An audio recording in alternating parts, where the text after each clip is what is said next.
On passe donc au deuxième dispositif, pardon, c'est donc le dispositif Ardent. Et là, on passe directement au témoignage du chef d'entreprise qui en a bénéficié. Alors, vous allez un petit peu nous dire ce que vous faites votre entreprise et quelle est un petit peu votre expérience en matière d'embauche. Bonjour à tous, et tout d'abord je vous remercie de m'accueillir à l'occasion de ces petits déjeuners de la force d'entreprendre. Donc je suis Stéphane Giraud, le gérant d'une petite entreprise qui est un bureau d'études dans le domaine de l'ingénierie du bâtiment, qui s'appelle Delage & Couliou. Et aujourd'hui je vous propose de parler juste d'une expérience qui est ponctuelle mais qui peut éventuellement susciter l'intérêt pour des TPE qui seraient présents parmi nous. Alors, tout d'abord, notre entreprise, c'est un bureau d'études dans le domaine génie climatique et électricité. Donc, on fait de l'ingénierie, donc c'est de la matière grise, prestations intellectuelles. On conçoit des installations de chauffage, ventilation, électricité dans le bâtiment. Donc, on travaille souvent en partenariat avec des architectes, donc sur la partie technique. Et dans certains cas, on peut travailler entre guillemets seul quand c'est que technique, c'est-à-dire la rénovation de chaufferie, des rénovations énergétiques, des études d'économie d'énergie pour l'industrie, pour le tertiaire ou pour l'habitat. Donc on est sur la région sarthaine depuis plus d'une quarantaine d'années, puisque j'ai repris l'entreprise Delage & Couliou en 2008. Alors, la problématique ressources humaines dans notre entreprise est la suivante. Donc nous sommes essentiellement des techniciens et ingénieurs. En général, il faut une formation Bac+2, Bac+3 ou beaucoup d'expérience, c'est aussi possible. Et puis, dans l'entreprise, il y a également une assistante. Alors, au niveau des besoins de recrutement, on a plusieurs types de besoins de recrutement. Essentiellement, ce que j'appelle des besoins de recrutement classiques, c'est-à-dire des techniciens ou ingénieurs qui vont travailler sur des projets de construction ou de rénovation. Et puis, ce qui arrive aussi, c'est que quand on se développe, quand on a, par exemple, on passe un cap technique un peu dur, il faut à un moment avoir quelqu'un qui travaille en transversal. Donc, il travaille sur le développement de l'entreprise, sur la méthodologie de l'entreprise. Donc, c'est un petit peu à ça qu'on était confrontés. Alors, le besoin en développement, en fait, il vient pourquoi ? Il vient parce que quand on est une entreprise, bon, moi dans mon cas, c'est une entreprise qui était assez mûre, avec du personnel longtemps en place. Et donc, à un certain moment, avec le recrutement, on s'est rendu compte qu'il y avait besoin de développer plus la méthodologie des projets, de travailler plus sur des fiches techniques, travailler sur du développement et faciliter aussi l'accès à la connaissance, l'accès au savoir-faire pour les jeunes embauchés. Donc il fallait quelque part, à un moment, créer un poste dans lequel il y avait une fonction transversale. Alors ça peut être du développement, ça peut être de la veille technique. Donc j'ai eu cette idée d'essayer de tester une activité de ce type, et il fallait un profil ingénieur.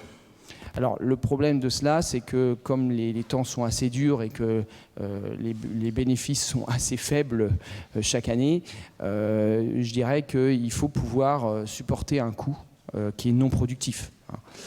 Donc ça, c'est la situation dans laquelle j'étais.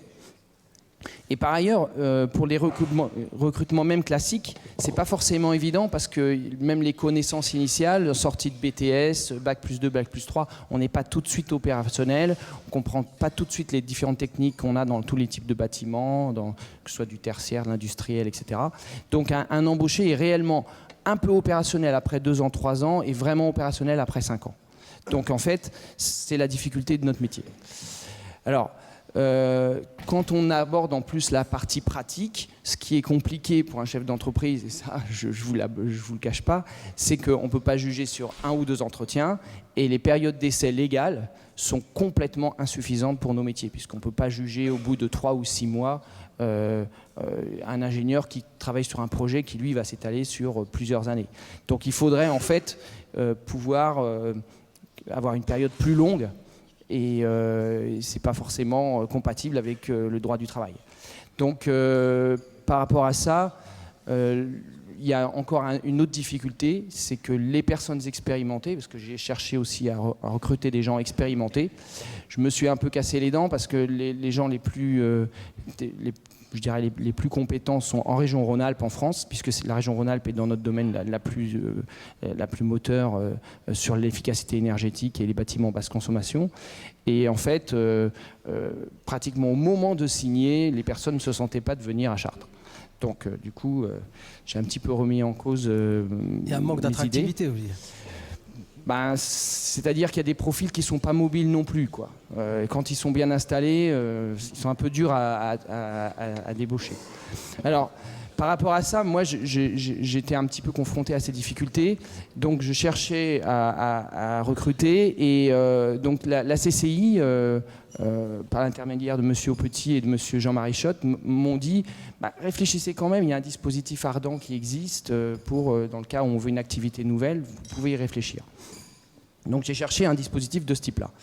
Alors j'ai cherché d'ailleurs pas que ce dispositif. Ce que je cherche de façon générale, c'est quelque chose de plus souple qui permet de tester plus longtemps quelqu'un, donner aussi plus de chance à un jeune, parce que ce qu'il y a, c'est qu'on a besoin de temps pour apprendre notre métier. Donc le jeune aussi a besoin de temps pour comprendre dans quel environnement il est et quel est le savoir-faire dont il aura besoin. Donc lui aussi, il a besoin de temps. Et il faut pouvoir s'immerger dans notre activité. Notre activité est assez peu connue et pas facile à comprendre du premier abord. Donc on a pensé au dispositif Ardent Centre. Alors le dispositif Ardent Centre tel qu'il a été appliqué dans notre entreprise, donc une jeune ingénieure donc, est venue pour une période de 6 mois sur un poste qui est un poste non productif, c'est-à-dire un poste de développement, méthodologie, et qui avait le statut de stagiaire de la formation professionnelle pendant 6 mois. Et donc pour cela, c'est vrai qu'on a été très aidé par la CCI qui nous a bien expliqué en quoi ça consistait. Donc c'est un dispositif qui est régional, mais par contre qui est relayé dans les départements par les CCI. Le sujet en fait en particulier ici, c'était de développer une base de données transversale sur les projets, de travailler sur la méthodologie des projets et de faire aussi un peu de recherche et veille technique sur des nouveautés dans nos métiers. Alors pour vous, le dispositif, son intérêt, c'est qu'à un moment donné, vous êtes une TPE, vous n'avez pas les moyens d'investir sur quelqu'un qui n'est pas immédiatement productif, et vous en avez besoin quand même. Donc il y a un décalage entre le besoin en temps réel et le coût que vous devez supporter. Et donc Ardent, lui, vient suppléer cet écart. Oui, le dispositif Ardent, ça permet aussi de tester quelque chose de nouveau pour voir si c'est viable à terme dans l'entreprise. Donc par exemple, un nouveau poste, ça peut être du commercial, ça peut être là, c'est du développement, mais je pense que toute entreprise, à un moment, veut tester une nouvelle fonction. Ça peut être des fonctions de recherche. Donc je pense que pour une petite entreprise, se lancer dans quelque chose comme ça, qui est quand même plutôt des choses qu'on voit dans les plus grosses entreprises, c'est assez risqué. Et à mon avis, le dispositif Ardent est intéressant pour ça. Donc la recherche et le développement sont soutenus par ce dispositif, vous voulez dire ? Quelque part, oui. Directement ou indirectement ? J'ai bien interprété la chose. Est-ce que vous êtes en situation, par exemple, si la personne ne fait pas affaire, de vous en séparer au bout de la période? En fait, c'est un stage, c'est comme un stage de 6 mois, si vous voulez. C'est une période dans laquelle on teste une nouvelle activité et on peut garder. On peut ou on peut pas, selon. Voilà. On a la liberté. On a la liberté de. On a le choix. Oui. Et quel est le coût de ce dispositif pour une entreprise comme la vôtre, pour une personne? Alors, type ingénieur. En l'occurrence, sur 6 mois, le coût était de l'ordre de quelque chose comme 20 000 euros au total, mais il y a une partie qui est prise en charge, pratiquement, je crois, 9 000 euros qui est prise en charge en comptant toutes les charges sociales. Hein. C'est-à-dire charges sociales comprises. Charges sociales comprises. 9 000 euros sont prises en charge par le dispositif Ardent. Et donc, ça vous a permis à vous de trouver la perle rare ou pas? La perle rare, je ne sais pas, mais en tout cas, j'ai trouvé une personne qui, elle aussi, avait besoin un petit peu de comprendre nos métiers, de tester. Et donc ça permet à l'entreprise et aux jeunes de tester, quoi. D'ailleurs, on se posera la question tout à l'heure, est-ce que le dispositif Ardent est assez développé ou pas en région centre? Ça serait intéressant de savoir. Parce qu'on disait la dernière fois qu'a priori, il n'y a pas tant que ça d'entreprises qui font appel à ce dispositif, donc qui permet de faire appel à des jeunes techniciens formés, avec donc la possibilité de les tester dans le temps, avec une partie du coût qui est supportée donc par la collectivité. Donc, on se posera la question tout à l'heure. Donc, merci beaucoup, Monsieur Giraud. Le troisième dispositif, bien sûr.